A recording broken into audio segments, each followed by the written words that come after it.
Hello everyone, welcome to my channel डिरेड B Ed academy. My name is Saumya. आज हम CDP से संबंधित महत्वपूर्ण प्रश्न लेके आए हैं। ठीक है, चाइल्ड डेवलपमेंट। ठीक है, तो आइए देखते हैं पहले प्रश्न की तरफ। ठीक है, तो और बताइए आप लोग कैसे हैं? माता रानी की कृपा से अच्छे ही होंगे, है ना। तो चलिए पहले प्रश्न की तरफ देखते हैं। ठीक है, कौन सी विशेषता प्रतिभावान शिक्षार्थी की है? ठीक है, अक्सर सीटेट में ये क्वेश्चन पूछा जाता है। ठीक है, और ऑप्शनल बहुत ज़्यादा दे के कन्फ्यूज़न कर देते हैं, तो इसलिए मैं एक ही ऑप्शन सिर्फ लेके आई हूँ जो करेक्ट है, और उसी से मतलब एकदम क्लियरिटी कर देंगे, है ना, तो हमेशा याद रहेगा। तो देखिए, यदि कक्षा की गतिविधियाँ अधिक चुनौतीपूर्ण नहीं होती हैं तो वह काम प्रेरित अनुभव, जैसे देखिए, अगर अगर आप क्लासरूम में हैं, ठीक है, और अगर आपको होमवर्क नहीं दिया जा रहा है, ठीक है, तो फिर बच्चा इंटरेस्ट नहीं लेगा पढ़ाई में। ठीक है, तो और अगर होमवर्क दिया जाता है तो वो उसको वो रहेगा कि अरे सारे बच्चों ने सॉल्व किया और हमने नहीं सॉल्व किया। ठीक है, तो ये कैसे होगा, तो जानने की एक इच्छा होती है। ठीक है, तो वह काम जो है वो कम प्रेरित अनुभव वाला होता है और वो ऊब जाता है। ठीक है, तो उसे बस एक एस यूजुअल वो चीज़ लगता है। ठीक है, तो इसीलिए यहाँ पे लिखा है कौन सी विशेषता प्रतिभावान शिक्षार्थी की है। तो अगर जो प्रतिभावान शिक्षार्थी रहते हैं वो हर काम जो है वो टाइम से कर देते हैं। ठीक है, उन्हें चुनौतीपूर्ण वाला चीज़ अच्छी लगती है ना, कि हाँ होमवर्क मिला है सबसे पहले हम कर ले अपना। ठीक है, यहाँ पे देखिए, क्या वह जो लंबे निबंधों को बहुत जल्दी रटने की क्षमता रखता है वह बुद्धिमान बच्चे के लक्षण है? तो आप कहोगे नहीं। ठीक है, ऐसा थोड़ी है कि जो लंबा निबंध है अगर उसको कोई रट लिया जल्दी से तो वो बुद्धिमान थोड़ी हो गया। ठीक है, वो बुद्धिमान छात्र में नहीं आएगा, है ना। बुद्धिमान छात्र तब क्या होगा, जैसे रटा हुआ चीज़ कम दिनों तक याद रहता है। ठीक है, और ज़्यादा दिनों तक जो समझ के याद करते हैं, ठीक है, वो ज़्यादा बुद्धिमान होते हैं। ठीक है, तो बुद्धिमानी उसमें है। फिर आते हैं तीसरे प्रश्न की तरफ।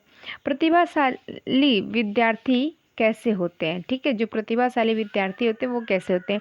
तो शिक्षकों से स्वतंत्र होते हैं। ठीक है, जो प्रतिभाशाली शिक्षार्थी होते हैं वो क्यों शिक्षकों से स्वतंत्र होते हैं? आप आंसर देखिए, इसलिए स्वतंत्र होते हैं। देखिए, सीटेट में ये क्वेश्चंस ज़्यादा कन्फ्यूज़न वाले होते हैं तो हमें लगता है कि कैसे सॉल्व होगा, है ना। तो वो शिक्षकों से इसलिए स्वतंत्र होते हैं क्योंकि जैसे अगर शिक्षक उनसे कुछ भी पूछे तो जो प्रतिभाशाली बालक होते हैं वो पढ़ने में तेज होते हैं। क्यों? क्योंकि वो घर जाके जो भी पढ़ाया जाता है उसका रिवीजन करते हैं, उसे समझते हैं। ठीक है, तो वो प्रतिभाशाली बालक हो जाते हैं। और शिक्षक से वो स्वतंत्र इसलिए होते हैं क्योंकि शिक्षक किसी भी टाइम पे वो कुछ भी पूछे तो वो बताने के लिए तैयार रहते हैं। क्यों? क्योंकि उनको वो चीज़ आता है ना। तो इसके वजह से वो शिक्षकों से स्वतंत्र होते हैं। क्लियर है? ठीक है, कोई डाउट तो नहीं? चलिए अब फिर नेक्स्ट देखिए, भारतीय संविधान के अनुच्छेद 41 व 46 किसके कल्याण से संबंधित है? विकलांग व्यक्तियों के कल्याण से संबंधित है। ये वेरी इंपॉर्टेंट क्वेश्चन है, प्लीज़ मैं ये कहूँगी ज़रूर से नोट डाउन कर लें। ठीक है, देखिए, जो भारत का संविधान है अनुच्छेद 41 व 46, ठीक है, 41 एंड 46, ठीक है, किसके कल्याण से संबंधित है? तो जो भी विकलांग है, जिनका जैसे मान लो कि हाथ में कोई डिस्टर्बेंस है, पैर नहीं है, चल नहीं पा रहे हैं, तो उन्हें विकलांग कहते हैं। ठीक है, तो विकलांग व्यक्तियों से 41 और 46 संबंधित है। ठीक है, और फिर पांचवा प्रश्न देखते हैं। क्या निम्न औसतीय मानसिक प्रक्रियाएं विशेषता प्रतिभाशाली बच्चों की है? पूछा है कि जैसे औसतीय मानसिक प्रक्रिया जो होती है, विशेषता प्रतिभाशाली बच्चों की है तो नहीं है ना। क्लियर है? इसमें कुछ समझाने के लायक तो नहीं है। अगर चलिए यहाँ 6 वाला देखते हैं। किस समूह के बच्चों को समायोजन की समस्या होती है? तो जो कुशाग्र बुद्धि के बच्चे होते हैं वो हर जगह समायोजन एडजस्ट नहीं कर सकते हैं। ठीक है, वो सिर्फ जैसे अपने घर पे ही एडजस्ट कर पाएंगे, अदरवाइज़ वो कहीं पे भी एडजस्ट उनको करने में बहुत दिक्कत होती है। जो भी बच्चे कुशाग्र बुद्धि के होते हैं, ठीक है, वो उनके में एडजस्टमेंट नहीं हो पाता है। फिर 7वां प्रश्न देखते हैं, ठीक है। अध्यापक के दृष्टिकोण से प्रतिभाशाली किसका समायोजन है? ठीक है, जो प्रतिभाशाली बालक है वो किसका समायोजन है? जैसे देखिए यहाँ पे पूछा है कि अध्यापक, ठीक है, अध्यापक के नज़र में, जैसे अध्यापक के दृष्टिकोण में, ठीक है, अध्यापक के नज़र में प्रतिभाशाली बच्चा कौन सा होता है? ठीक है, तो एक सेकेंड बेटा, ठीक है, तो अध्यापक के नज़र में प्रतिभाशाली बालक कौन सा होता है? एक सेकेंड,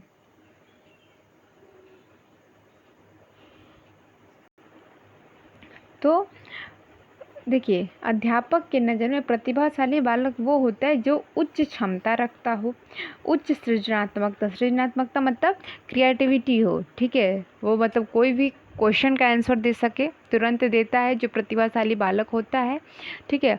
और जैसे कुछ भी अगर आप उसे होमवर्क दो वो करने की क्षमता रखेगा, ठीक है। और क्रिएटिविटी या फिर सृजनात्मकता हम उसे कहते हैं कि कोई भी चीज़ वो जैसे एक नहीं होता कोशिश करते हैं, वो बच्चे क्या हैं, कोशिश करते हैं। क्रिएटिविटी मतलब तो होता है कि जैसे कोई भी चीज़ बनाना, ठीक है, सीखना, तो वो चीज़। और उच्च स्मरण शक्ति होती है, जैसे उनका जो स्मरण शक्ति इसलिए उच्च होता है क्योंकि जो भी टीचर पढ़ाता है क्लास में वो जाके उसका रिवीजन करते हैं, उसे समझते हैं क्यों कैसे ये सब हुआ, ठीक है। तो इसकी वजह से उनकी स्मरण शक्ति जो है वो उच्च होती है, तो इसीलिए वो प्रतिभाशाली बालक के अंतर्गत आते हैं, ठीक है। तो यहाँ पे क्लियर हो गया आपका। चलिए फिर 8वां, किस अभिप्रेरणा के कारण प्रतिभाशीलता होती है? ठीक है, पूछा है 8वां प्रश्न क्या पूछा है बेटा कि कौन सा भी प्रेरणा है जिसके कारण प्रतिभाशीलता होती है, ठीक है।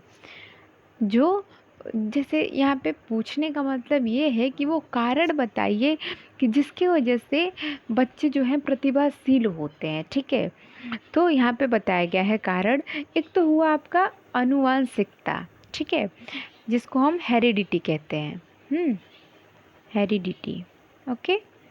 और दूसरा हुआ आपका वातावरणीय, जिसको हम क्या कहते हैं, एनवायरमेंटल, ठीक है, ठीक है, एनवायरमेंट कहते हैं, ठीक है। तो इन दोनों की वजह से आनुवंशिक, हाँ ठीक है, एक सेकेंड, तो आप सारे लोगों को पता होगा कि आनुवांशिकता किसे कहते हैं, ठीक है। तो देखिए आनुवांशिकता हम उसे कहते हैं बेटा, जैसे देखिए जैसे आप लोग को ऐसा सुने होंगे कि कोई बच्चा है, हाँ, लोग इन्हें ये अगर होता है तो इसे लोग कहते हैं कि थोड़ा सा अपने मम्मी में गए, थोड़ा सा अपने पापा में, नाना नानी दादा दादी, हल्का हल्का, ठीक है। तो वही चीज़ होता है आनुवांशिकता। अगर कभी कभी ऐसा भी होता है कि जो आप हरकतें करते हैं तो आपके पेरेंट्स आपको कहते हैं कि ये बिल्कुल अपने दादाजी में या फिर घर के किसी मेंबर में गया है, क्योंकि ये एकदम सेम उसका जैसे दिमाग ऐसा ही है, ठीक है। तो उसे हम आनुवंशिकता कहेंगे, ठीक है। और वातावरण उसे कहते हैं कि अगर आप जिस माहौल में रहेंगे, ठीक है, जैसे देखिए बेटा वॉटसन ने कहा है कि आप मुझे एक बालक दे दो, ठीक है, मैं उसे डॉक्टर, वकील, ठीक है, जो चाहे वो बना सकता हूँ। क्यों बना सकता हूँ? क्योंकि मैं उसको उस परिवेश में रखूँगा तो वो वही चीज़ बनेगा, ठीक है। तो अक्सर ऐसा होता है कि अगर अगर मान लो कि बच्चे अगर अच्छे आदमी के पास हैं, ठीक है, तो अगर मम्मी पापा पढ़े लिखे हैं, ठीक है, तो बच्चे को पढ़ाएंगे और अच्छी आदतें, जहाँ तक होगा कि वो बहुत अच्छी अच्छी आदतें सिखाएंगे तो बच्चा अच्छा ही बनेगा, ठीक है। तो देखिए जब भी बालक जन्म लेता है तो वो एक कोरे कागज़ के समान होता है, ठीक है, वो उससे जो आप सिखाओगे वो वही सीखेगा, ठीक है। तो वही चीज़ है कि जो आप सिखाओगे वो वही सीखेगा, ठीक है। तो वो वातावरण है उसका, आप उसको जिस माहौल में रखोगे, आपने खुद ये नोटिस किया होगा कभी कभी कि जैसे मान लो कि आपके साथ ऐसा फैमिली में ही काफ़ी कंडीशंस होते होंगे कि आप जिस माहौल में रहोगे वैसे ही ढल जाते हो, ठीक है। तो वही चीज़ है प्रतिभाशीलता में, ठीक है। एक तो है उसका रीज़न आनुवांशिक, ठीक है, हेरिडिटी, जो हमें अपने पूर्वजों से प्राप्त होती है, और फिर है दूसरा वातावरण, जैसे वातावरण में इंसान को रखा जाता है वो वैसे ही ढलता है। ये चीज़ एकदम, ये बहुत ही करेक्ट है, ठीक है। फिर देखते हैं दूसरा। हाँ, एक दूसरों के साथ झगड़ना प्रतिभाशीलता होने का संकेत है? नहीं है, है ना। प्रतिभाशीलता इस चीज़ का संकेत थोड़ी है कि वो प्रतिभाशील जो बालक होंगे वो लड़ाई ही करेंगे, ऐसा कुछ नहीं है, है ना। फिर 10वां देखिए, यदि एक छात्र बुद्धिमान है तो आप क्या करेंगे? वह जैसे अधिक प्रगति कर सके उस तरह से उसे क्या करेंगे? अनुप्रेरित करेंगे, ठीक है। अगर कोई हमारे क्लास में छात्र है, ठीक है, अगर वो बुद्धिमान है, यहाँ पे सिर्फ बुद्धिमान की बात कही गई है। वैसे तो हर टीचर चाहता है कि उसका बच्चा आगे बढ़े, है ना। तो जो बुद्धिमान छात्र होते हैं उसके लिए पूछा है, तो टीचर यही करेगा कि जिस जैसे वो उसको जिसके अंदर ज़्यादा रुचि है, जैसे डॉक्टर बनने का, वकील बनने का, तो वो उसके और उसे अनुप्रेरित करेगा कि तुम ये चीज़ करो तो तुम इस लाइन में ज़्यादा आगे तक जाओगे, है ना। ऐसा होता है, ठीक है। और फिर तो चलिए, आज के लिए बस इतना ही। बहुत ही एक्सप्लेन किया अच्छे तरीके से, हमें नहीं लगता कि आप कभी ये सब भूलोगे, ठीक है। तो वीडियो कैसी लगी प्लीज़ लाइक और सब्सक्राइब ज़रूर करिएगा, और इस वीडियो को ज़रूर से शेयर कर दीजिएगा, ठीक है, क्योंकि ये काफ़ी अच्छे क्वेश्चंस हैं। तो चलिए, ठीक है, थैंक्स फॉर वॉचिंग।